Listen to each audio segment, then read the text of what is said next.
What's going on, guys? I'm back with some more Minnesota Vikings franchise here in Season 4, Week 12. We're playing the Washington Redskins this week, but first off, I gotta do a little bit of a name change. Keyston Moore's actual name was Keyston Terry. A viewer pointed that out to me a couple episodes ago, and I finally got around to changing it up. And the Redskins, they got a couple big injuries. Brian Arakpo, Luke Kuechly. Those are big injuries to their linebacker core, and here you can see the stats from on the year. Sazin Shakerin is their leading rusher. Roy Halou's also doing pretty good as the second running back. Leonard Hankerson, 47 catches, one of the top receivers in the NFL on the statistics.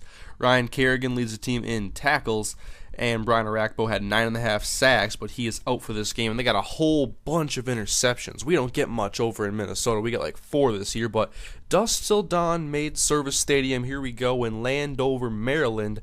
And Alex Smith is not actually the quarterback this game. Dominic Davis looks like he played maybe one game this year and was injured for a while, but he's back in this game.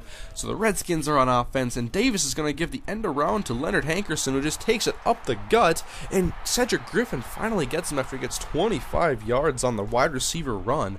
So quickly in Minnesota territory, and now a pass to Chris Cooley from Dominic Davis is 13 yards in a completion. Now at the 25-yard line, 2nd and 5. Pitch out for Roy Halou.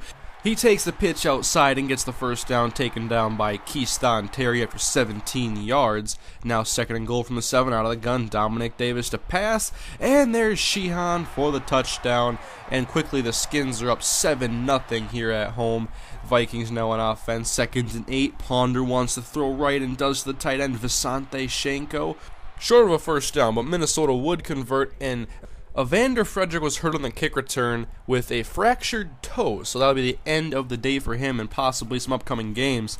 The second down handoff to AP results in a negative gain of 1. Now 3rd and 10 for Ponder. He pumps, and then he's going to get sacked back at the 23-yard line by Harlos Buchanan. And Minnesota would punt the ball away, and Davis and the Redskins back on offense, and Jared Allen comes and sacks Davis, but the fumble is going to be picked up by the Redskins. So now 2nd down and 18. Davis wants to throw again. He fires it to Cooley on the right side, and the good block on Jamel Fleming is going to help him get 17 yards, almost pick up all of the sack yardage and the first down. But on 3rd and 1, Sazin Shakerin runs through a defender. Burfict can't take him down, and Terry does after he picks up the first down and gets to 39. We go ahead to 2nd and 12. Davis over the middle to Austin Collie. It would be 3rd and inches coming up now. Minnesota trying to hold him to a field goal. And Davis, with plenty of protection, is going to find the open receiver, Austin Collie, again. And they're back inside the 10-yard line. And Sazin Shakerin runs through Jamel Fleming. I believe we saw him last year, and he was just as dominant. So Minnesota now with a 14-point deficit. Ponder trying to cut into that lead with a deep pass to Crabtree, but it's just overthrown.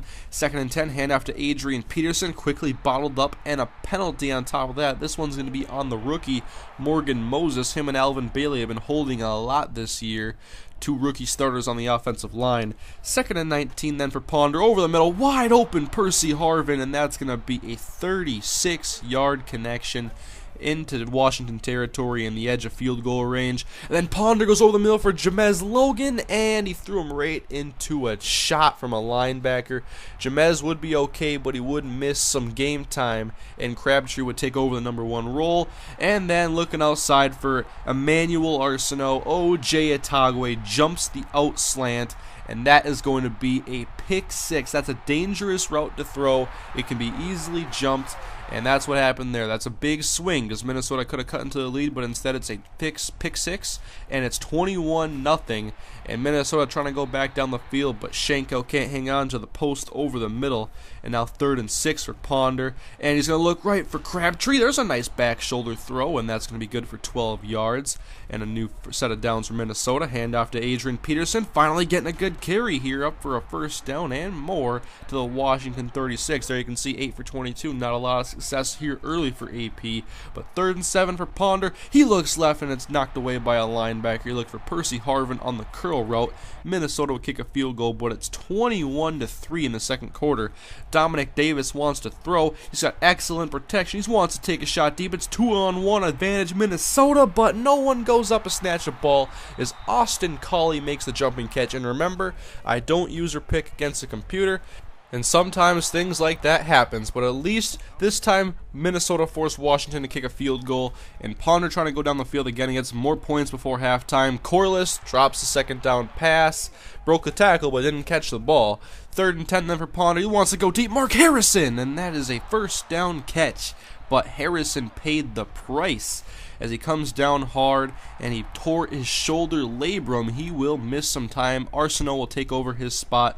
3rd and 4 for Ponder. He goes underneath for Crabtree. I probably should have thrown it to someone else, but it's a 4th down coming up, and we go to the second half now. It's still 24-3 Redskins, and the Vikings are in danger of letting up more points as Chris Cooley makes a catch, gets away from Christian Jones, and that is a first down into Minnesota territory, and they're working on the shotgun again. Low snap for Davis. He handles it just fine and looks for Leonard Hankerson, who breaks a tackle. Keyshawn Terry is blocked by Sheehan, and that's a great block that springs Leonard Hankerson for 6. 31-3 Minnesota. Ponder throws over the middle on the slant route looking for Crabtree, but him and Logan ended up running into each other and no one caught it.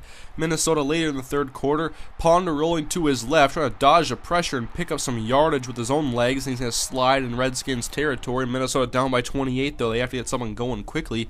First down for Ponder. He pumps, and then he's sacked back at midfield by Ryan Kerrigan. And that brings up 2nd down and long. 19 yards to go for a first down. Edge pressure is picked up, but then the inside rush on Barry Cofield is going to get to Ponder, and it's another sack. So Minnesota has nothing going for him except for Eric Norwood, the defensive end I put back in his zone, and he ends up getting the interception. It's not going to be quite a touchdown as he's tackled at the 11-yard line, but Minnesota gets a turnover. They're going to try to do something with the ball now. 2nd down and 8 for Christian Ponder. He wants to run, but he is sacked by Harlos Buchanan, who broke off of Moses and sacked Ponder. 3rd down and 13. Ponder wants to throw, and can you just lob it over that guy's head, Ponder? Come on, Logan had a step or 2 or 3, but the pass was intercepted by Belsky, and the Redskins get the ball right back. Minnesota would get the ball back again later in the 4th quarter. Andrew Corliss makes the catch. It's still 31-3 though. Minnesota, they have not scored a touchdown since the 1st quarter of last episode. Harvin on the left sideline drops the pass, can't take the hit at the same time. 3rd down and 1. Ponder's going to throw again on 3rd and short. He has hit as he throws, but he finds Crabtree over the middle, and then Crabtree puts it on the ground. Come on, guys, this team is falling apart right now. Luckily, Alvin Bailey forces the fumble, and Peterson's going to pick it right back up for Minnesota. They get at the 9-yard line, so Minnesota catches a break. Now, play action, Gerhardt. Ponder going to his right. Throws over the middle. Touchdown, Crabtree. The touchdown drought is over, but it's still 31-10. Redskins punting the ball later. Logan trying to get a big play for Minnesota. Fields it and then pitches it to Alphonso Smith, and he fumbles the ball. It's picked up by the Redskins. That would be challenged and overturned, so Minnesota has the ball. 21-point deficit. Christian Ponder, he wants to take off, lead this Vikings team to a comeback, except for I don't slide, and Ponder fumbles the ball. The Redskins take it back, and they dominated this game. Simply put, they ended up winning the game 41-10. We just put in the backups after that Christian Ponder fumble, and we accepted defeat gracefully, 41-10. Redskins, they dominated Minnesota in this matchup. Plain and simple. Not even 200 yards from either quarterback. 2 picks from Christian Ponder, both in the red zone, and those were bad mistakes by me. Roy Halou and Sazan Shakerin did well on the ground. AP almost did nothing. Austin Collie over 100 yards receiving. Mark Harrison, he ended up getting injured in this game. A ton of sacks for Washington all over Christian Ponder.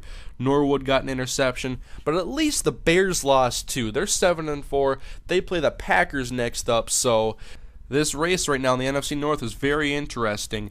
Evander Frederick is out for 10 weeks with a fractured toe, and Harrison is out for 2 weeks, so we're going to sign Cecil Shorts. But next up, we got the Atlanta Falcons, a big home game. Minnesota needs to get a victory and stay in front of the Bears and Packers. And here's a couple more videos for you guys to watch. On top is the video where I thanked my 10,000 subscribers as I surpassed that milestone just a few days ago. I really enjoyed making that commentary, and on the bottom, Peyton Manning shows the Denver Broncos, and I show some highlights with Manning in a Broncos uniform, and I also raised the question of where Tim Tebow was going to go as a result of Peyton Manning's decision. So, thank you guys for watching. I'll see you guys in the next episode of Minnesota Vikings Franchise.